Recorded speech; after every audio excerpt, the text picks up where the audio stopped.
Good morning mga travelers, ngayon nagbabalik tayo dito sa ating munting channel. So, kumusta kayo dyan? So, don't forget to subscribe my little channel mga travel. At ngayon ay tayo pauwi ng San Fernando, Bukidnon. Pero doon tayo mismo sa tuktok ng bundok pupunta. Pero itong video natin ay hindi na to makakaabot doon. Dahil ngayon, ang ating content ay makakasabay tayo ng Motorstar. Iwan ko kung 150 ba yan or 200cc yon. So please comment sa comment section kung anong cc yun ng Motorstar na yung itsura ay parang Panigale B4 ng Ducati. At dito mga travel, pag-usapan naman natin kung gaano talaga katipid itong Winner X, lalo na ngayon sa panahon ng crisis sa gasolina, dahil yung gasolina ng mga travel ay umaabot na ng almost 90, depende na sa gasoline station na yan. Pero mabuti na lang ang Shell at saka Petron at Caltex ay hindi naman masyadong mahal yung kanilang pagbenta ng kanilang mga gasolina.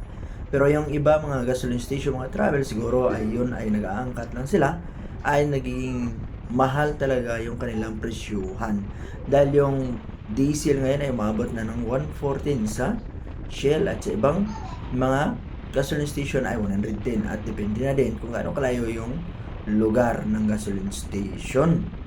At dito nang mapapatunayan na talaga matipid yung Winner X.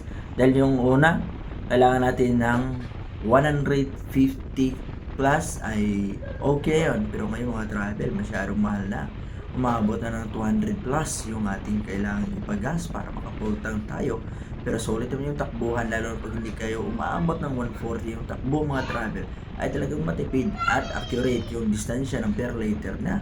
So bali, 52 km bago magka-bawas ng isang bar pag full tank yung Winner X. At remember, 4.5 liter lang yung ating gas tank.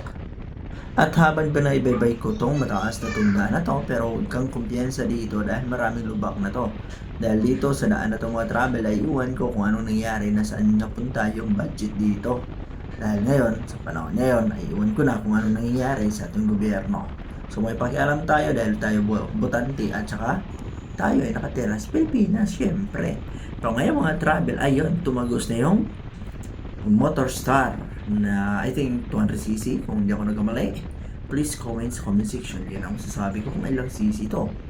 At plano natin sana magtipid ng gas ay ito.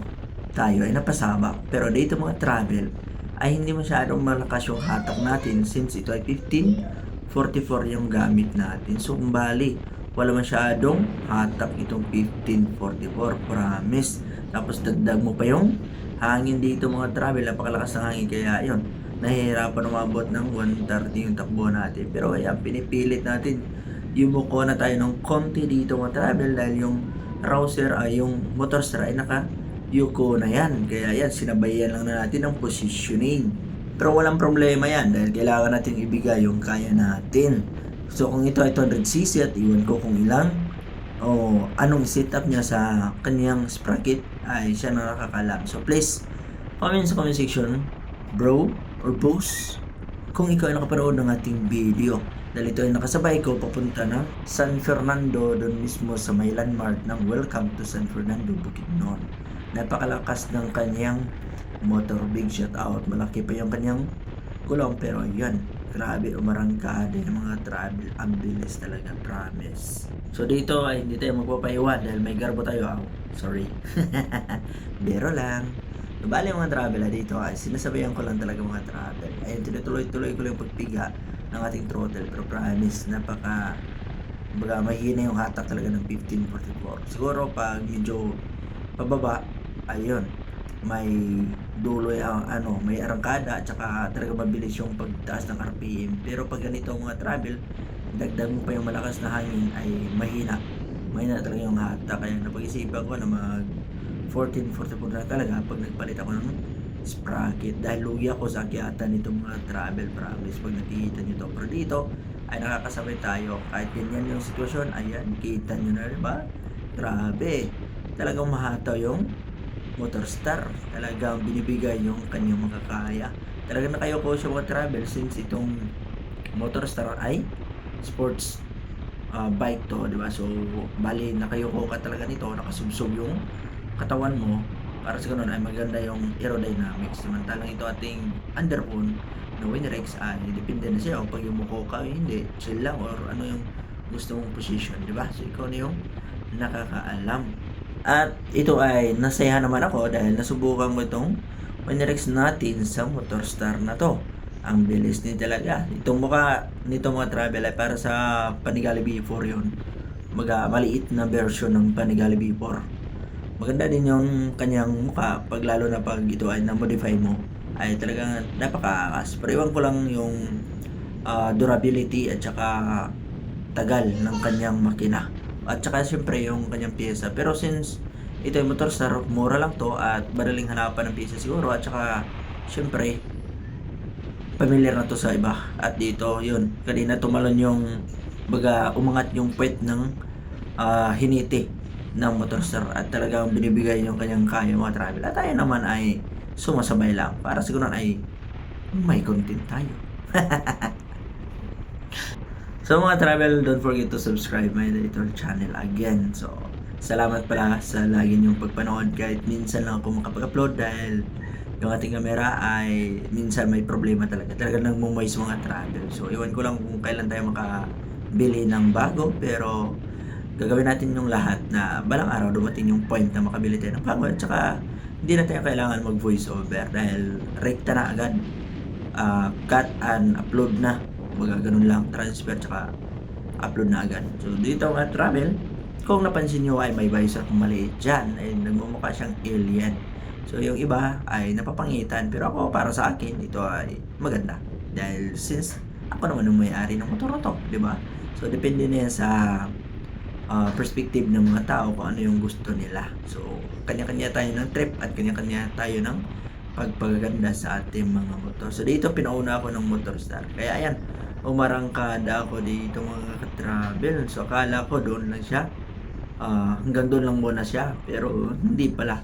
Baga sinukat lang niya kung ano yung magiging kaya ng Winner X at kung ano yung magiging performance ko sa pagtingin. Tapos ayun, may tumawid pang pusa.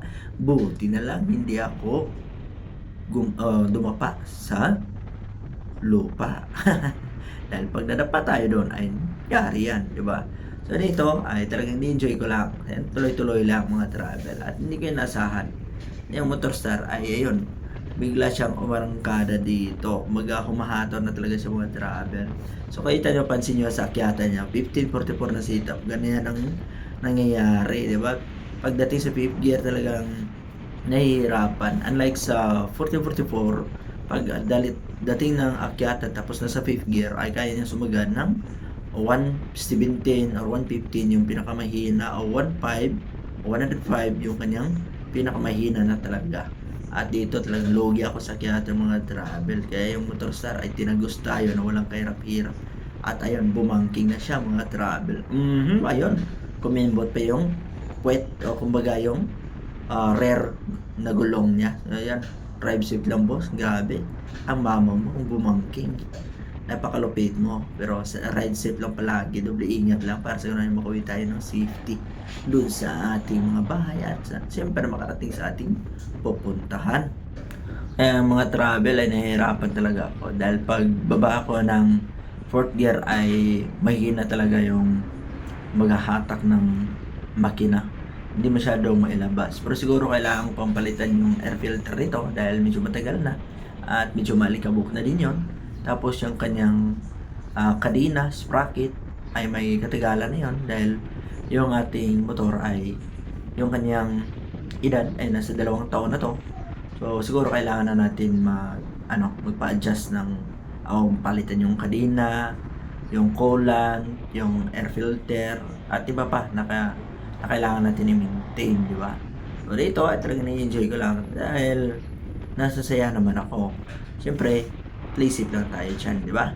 So dito ayan, umato tayo mga travel, ayan o, di ba? Umarangkada talaga yung Motorstar. So again, big shoutout sa iyo boss.